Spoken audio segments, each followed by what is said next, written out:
ভেবেছিলাম যে রমজান মাসে পেঁপেগুলো পাকবে, তখন এই পেঁপেগুলো একটা একটা করে পেড়ে খাবো। তো রমজানে এই পাকা পেঁপে খেতে কিন্তু খুব ভালো লাগে।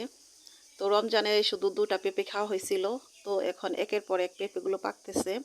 তো যাই হোক, রমজানে খেতে পারিনি তাতে কি হয়েছে, তো এখন খেতে পারবো। তো গরমের মধ্যে পেঁপে খেতে কিন্তু অনেক ভালো লাগে, আর পেঁপেগুলো কিন্তু মাশাল্লাহ অনেক মিষ্টি। আসসালামু আলাইকুম, কেমন আছেন আমার প্রিয় দর্শক বন্ধুরা? আশা করি সবাই অনেক অনেক ভালো আছেন। আমিও আল্লাহর অশেষ রহমতে আপনাদের সকলের দোয়ায় আলহামদুলিল্লাহ ভালো আছি। কাছে দূরে দেশ ও দেশের বাহির থেকে যারা এই মুহূর্তে আমার এই ভিডিওটা দেখতেছেন, আমার এই ভিডিওটার সাথেই আছেন, তাদের সবার প্রতি রইল আমার মন থেকে অনেক অনেক দোয়া এবং অফুরন্ত ভালোবাসা। তো বন্ধুরা, ভিডিওর শুরুতে একটা জিনিস চেয়ে নিব, সেটা হলো লাইক। যারা এই মুহূর্তে আমার ভিডিওটা দেখতেছেন, প্লিজ বন্ধুরা মনে করে একটা লাইক দিয়ে দিবেন। আর অনেক ছোট্ট একটা ভিডিও নিয়ে আমি আপনাদের সামনে হাজির হয়েছি।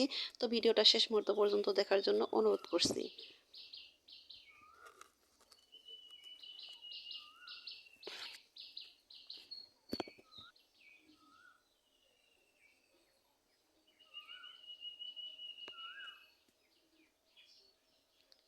তো বন্ধুরা, অনেক সকাল থেকেই কিন্তু আজকের ভিডিওটা শুরু করেছি। তো সকালবেলা ঘুম থেকে উঠেই কিন্তু আপনাদের ভাইয়া কাজে লেগে পড়েছে।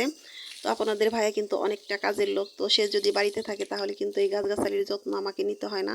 আপনাদের ভাইয়া সব কিছু খুব সুন্দর করে যত্ন করে।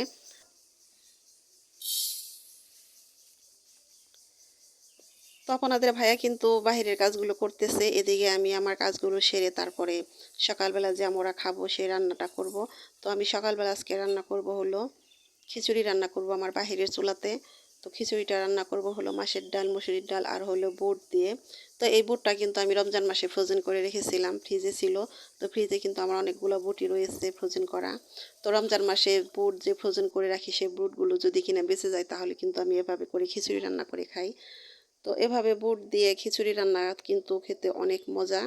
তো খিচুড়িটা অবশ্যই ঝরঝরে হতে হবে, অনেক সুন্দর করে রান্না করতে হয়, আমার কাছে অনেক ভালো লাগে।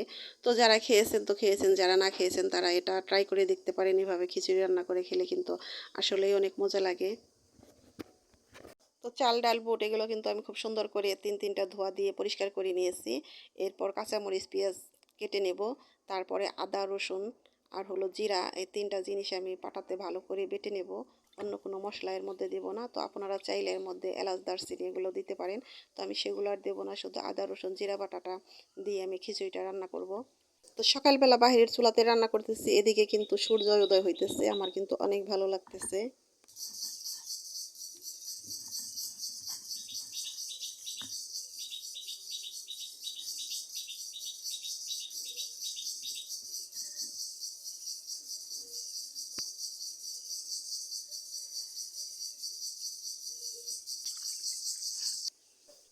তো খিচুড়ি রান্নার জন্য কিন্তু আমার সব কিছু রেডি হয়ে গেছে। তো এখন আমি খিচুড়িটা রান্না করব। তো জানি না কোন কোন বন্ধুরা এখন আমার সাথে আছেন, আমার এই ভিডিওটা দেখতেছেন। তো আমার ভিডিওটা যদি একটু কোথাও ভালো লেগে থাকে তাহলে আমাকে কমেন্টের মাধ্যমে জানাতে পারেন। আর নতুন বন্ধুদের বলতেছি, হ্যাঁ বন্ধুরা, যদি আমার ভিডিওটা একটু ভালো লেগে থাকে তাহলে আমার এই ছোট্ট চ্যানেলটাকে সাবস্ক্রাইব করে আমার পাশেই থাকতে পারেন। ছোট্ট একটা কমেন্ট করে যাবেন, সে কমেন্টের সূত্র ধরে আমিও আপনাদের পরিবারে চলে যাব ইনশাল্লাহ।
মশলাটাকে কিন্তু অনেক ভালো করে কষিয়ে নিয়েছি। এখন এর মধ্যে চাল ডাল আর বুটগুলো দিয়ে একটু ভালো করে কষিয়ে নেব।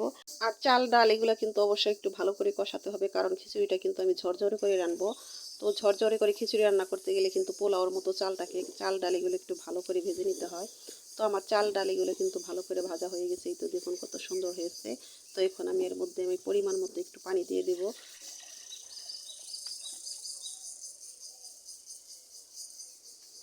আর মাটির হাঁড়িতে রান্না করতে গেলে কিন্তু যে কোনো রান্নায় কিন্তু পানির পরিমাণটা কম দিতে হয়।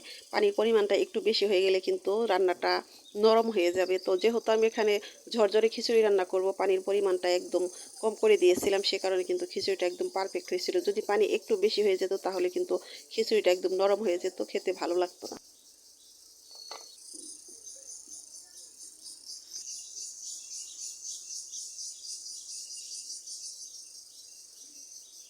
তো খিচুড়িটা রান্না করতে করতে কিন্তু আমার উঠানে রোদ এসে গেছে।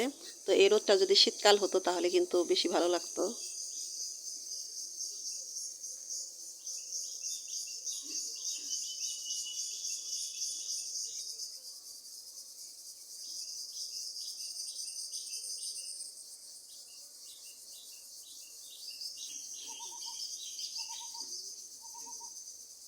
তো কয়েকদিন আগে যে আমি মরিচের চারা দিয়েছিলাম, দেখুন কি সুন্দর চারাগুলো গজিয়েছে।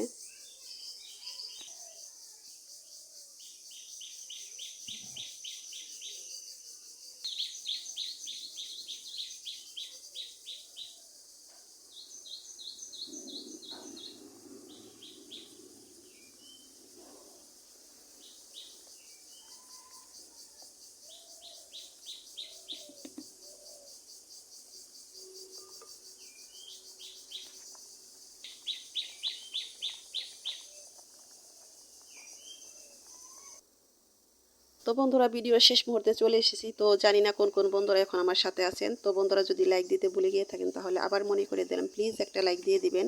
আর এই কাজটি যে বন্ধুরা করে দিয়েছেন সে বন্ধুদের অসংখ্য অসংখ্য ধন্যবাদ। আর বন্ধুরা, আমার কথা কাজে হয়তো অনেকটাই ভুল আছে, সে ভুলগুলো প্লিজ অবশ্যই ক্ষমা সুন্দর দৃষ্টিতে দেখবেন।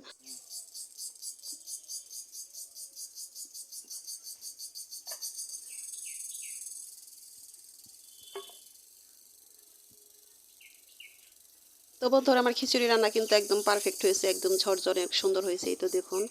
তো ভিডিও শেষ মুহূর্তে চলে এসেছি। তো আপনারা সবাই ভালো থাকেন, সুস্থ থাকেন। আপনাদের শুভকামনায় আপনাদের সুন্দর জীবন কামনা করে আজকের মতো এখানেই বিদায় নিলাম। তো আল্লাহ হাফেজ, আসসালামু আলাইকুম।